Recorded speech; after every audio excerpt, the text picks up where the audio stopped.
Hey there, and welcome back to today's episode where we are going to be making the most luscious, decadent, unctuous pea soup.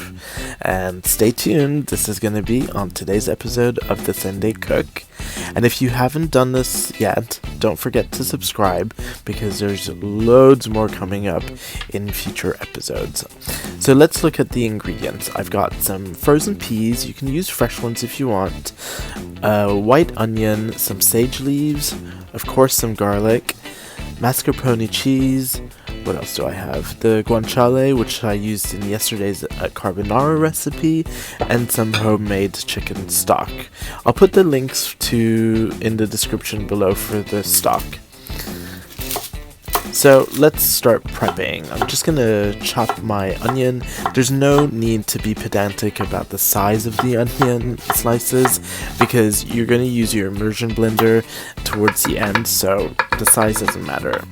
So I'm finally chopping some garlic, and I'm using 4 sage leaves in this recipe, and then I'm saving the rest for garnishing. The guanciale from yesterday will go really well with the sage. In fact, anything pork related just pairs brilliantly with sage. So finally chop the sage and then place it aside. And then the next job is to slice the guanciale. So I'm using guanciale in this recipe purely because I had some left over from the carbonara recipe I did yesterday. But you can use alternatives. So the alternatives that I would recommend are things like pancetta or cooking chorizo, or if you just wanted to stick to the traditional ham hock, feel free to do so. So in a hot cast iron pan, I've just drizzled a little bit of light olive oil, and my pan's just heating up on a medium heat, and I'm going to sweat my onions until they're nice and translucent and glossy and really shiny. I've added my garlic as well. So just give it a good constant stir until everything starts to become softer. And in another pan, I'm just rendering down the guanciale to extract all that fat, because we don't need all that fat.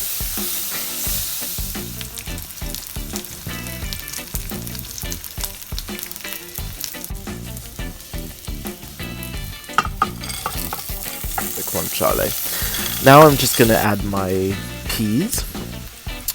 You don't need to defrost them. They're fine just as they are. Just place them directly into the pan and give it a good stir so everything gets acquainted. And the next step is to add your sage leaves.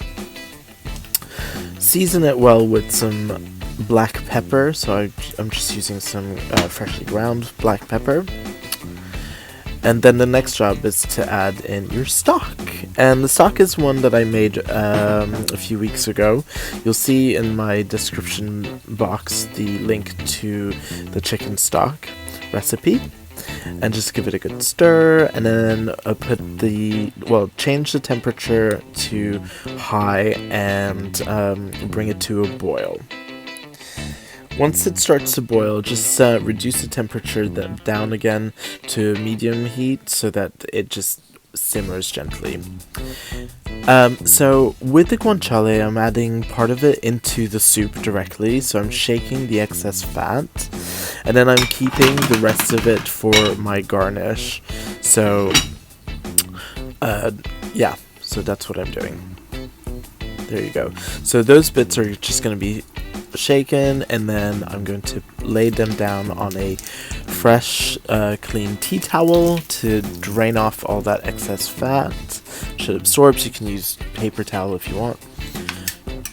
And then when you want to dispose of the oil that's left in the pan, just make sure that you let your pan cool down, and then dispose of your oil in a container and in your bin. Don't put it down the sink.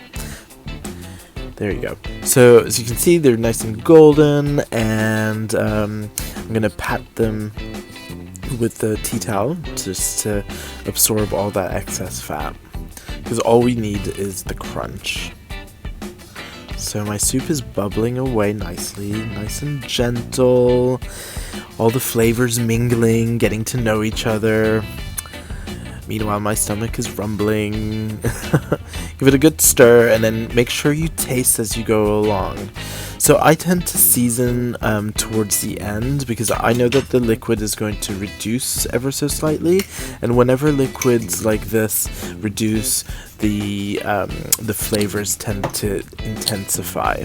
So towards the end, just season after you've tasted, and I'm adding some mascarpone cheese, just 1 tablespoon, and that's going to give that richness and roundness to the texture of the soup. Okay, and then next is the fun bit. So plunge your immersion blender into the pot and whiz away. So I'm just going to whiz until, what did I say whiz? I meant blend until it's nice and smooth. And you see that green vibrant color, that's exactly what you want. So the bits that I put to one side, see how crispy they are, and those are going to be my topping for the soup. And now, all that's left to do is serve. It's a very simple recipe, but it's just delicious. So ladle it into a bowl, ladle generously, don't scrimp. And then I'm gonna garnish it with a small teaspoon.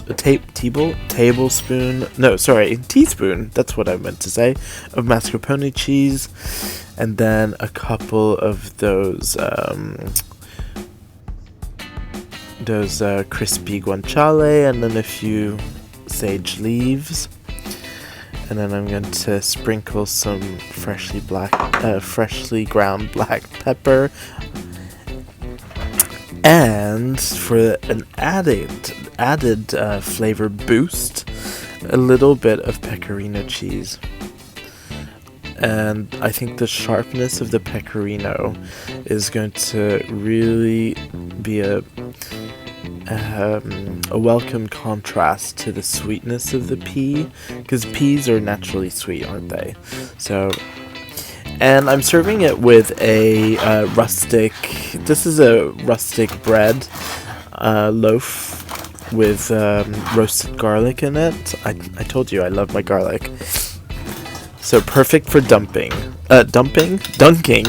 Sorry, I meant dunking. There you have it. So here's my very decadent pea soup with crispy guanciale, pecorino cheese, and a sprinkling of black pepper. So for more recipes and tips, don't forget to follow us on Facebook or Instagram, and don't forget to subscribe to this YouTube channel, because there'll be more recipes to come. I hope you enjoy, and see you very soon.